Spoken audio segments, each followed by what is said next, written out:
380 ton எடை கொண்ட மிகப்பெரிய கல்லால செய்யப்பட்ட ஒரு சிவலிங்கங்க. இதுல மேல இருக்கக்கூடிய அந்த கலசத்துல இருக்கக்கூடிய வரகு இருக்கு பாத்தீங்களா, அதோட மதிப்பு எவ்வளவு அப்படின்னு பார்க்கும்போது கிட்டத்தட்ட 5000 கிலோ வரகு அதுக்குள்ள போட்டிருக்காங்க. அந்த சுவாமிக்கு மேல இருக்கக்கூடிய அந்த நாகம் அதோடைய எடை பாத்தீங்கன்னா 5 டன்.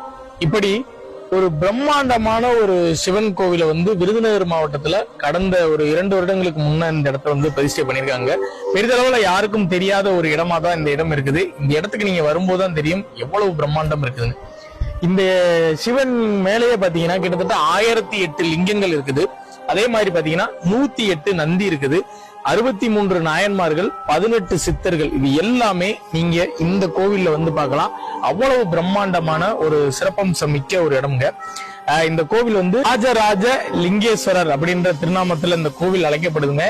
இங்க வெறும் கோவில் மட்டும் இல்ல, பக்கத்துல சித்தர் குடில் அப்படின்ற ஒரு குடிலும் இருக்கு. நீங்க வந்தீங்கன்னா இங்க தியானம் பண்ணலாம்.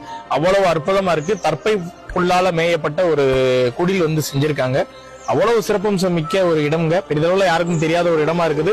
இப்ப சிவசந்தங்கள் நிறைய பேர் வந்துட்டு இருக்காங்க. இங்க நீங்க வந்தீங்க அப்படின்னா நிச்சயம் உங்களுக்கு ஒரு மன அமைதி கிடைக்கும். இந்த இடத்தோட லொகேஷனை டிஸ்கிரிப்ஷன்ல கொடுக்குறேன், மறக்காம பாருங்க. குடும்பத்தோட வாங்க.